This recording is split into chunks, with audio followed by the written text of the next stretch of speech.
Hey everyone! Remember when I promised you this review about a month ago? You're not gonna believe this, but I was actually kidnapped and locked inside the Vatican while they elected a new pope. On the bright side, I did meet Ray Fiennes. Pretty cool guy. My name is Ren, and this is my very late review of Conclave. Welcome back, film family.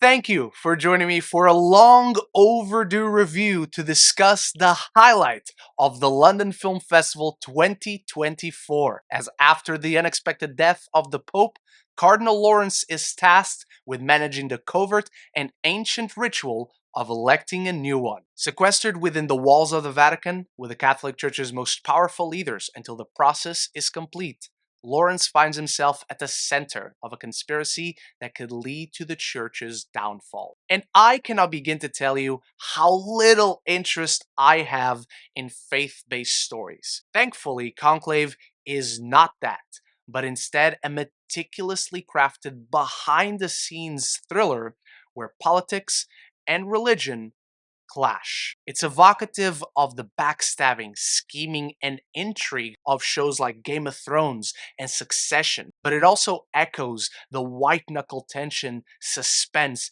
and sheer claustrophobia of classics like 12 Angry Men.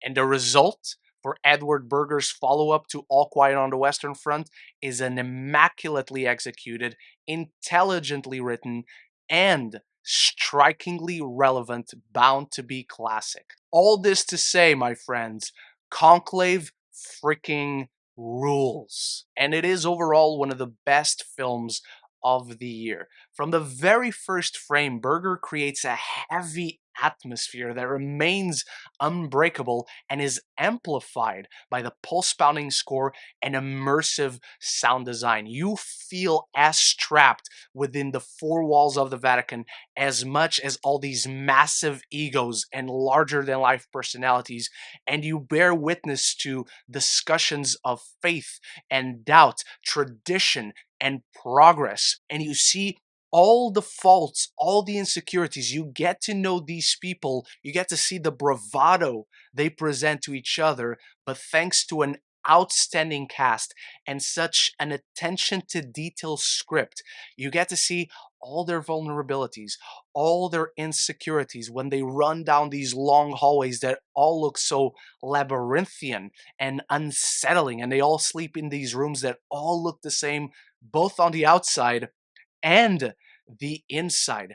So you get to see who these people pretend to be and who these people actually are. It's a riveting, overly dramatic, but utterly compelling election that is also shot gorgeously throughout. There's a particular shot in this film that has everyone walking in the rain with white umbrellas, and it's one of the most gorgeous shots I've seen this entire year. And to bring to life all these massive egos and larger-than-life personalities, but also the nuance needed to get to know these characters on a compelling level, you need an outstanding ensemble. From Isabella Rossellini to John Lithgow, Stanley Tucci, all led by a quietly commanding but powerful Ray Fiennes. This is his best performance in such a long time. He is going for that Oscar, and he kind of deserves it.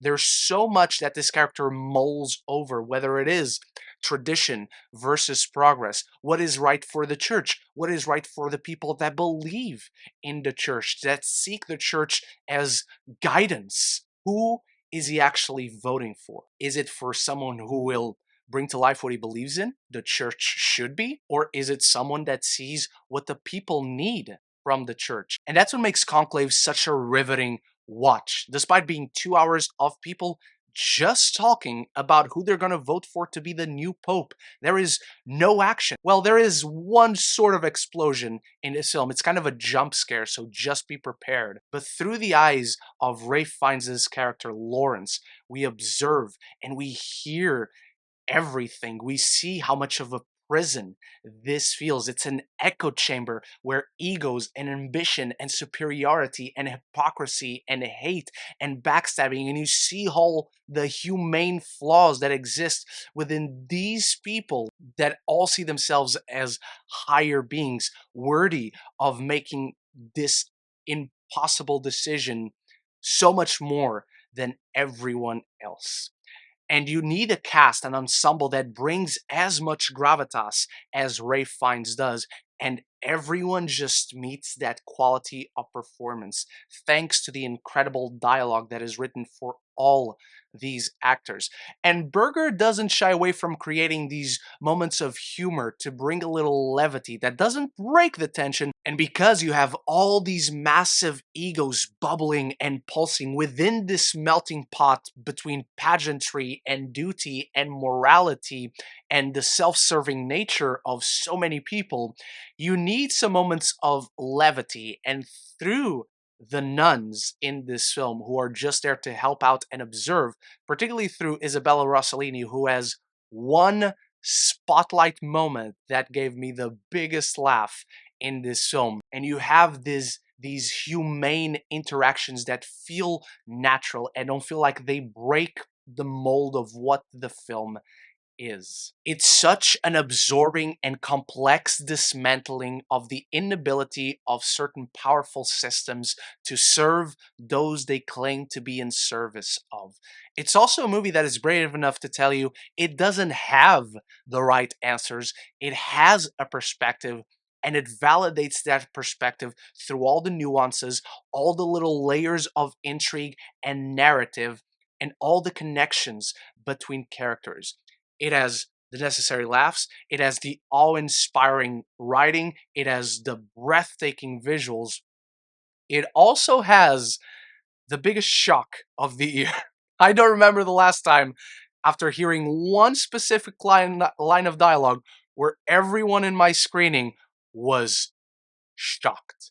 You heard a collective gasp from the audience. And that's how you can tell everyone was pulled in, everyone was absorbed and immersed into this narrative in what constructs, again, to me, one of the best films of the year. There are a few side characters that kind of disappear once their function to the film is served, but honestly, that's as much as I can take away from this film.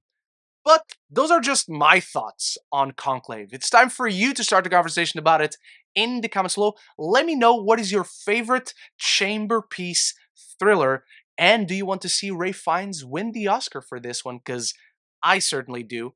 Anything and everything down there. If you're enjoying this review, there's many more like it right up here. Or if you just want to stick around to talk more movies and TV with me, this is the place to be. Consider clicking that subscribe button, and you won't miss any future conversations on your favorite movies and TV. Conclave is a superb thriller, a claustrophobic analysis of faith, tradition, and progress, bursting with ever-escalating tension and led by an astonishingly complex Ray Fiennes performance that should be bound for the Oscar.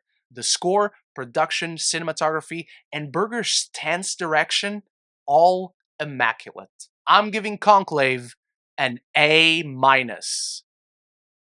Thank you so much for watching, Film Family. Remember to start the conversation about Conclave in the comments below, and let me know, what is your favorite faith-based film that is not actually a faith-based film?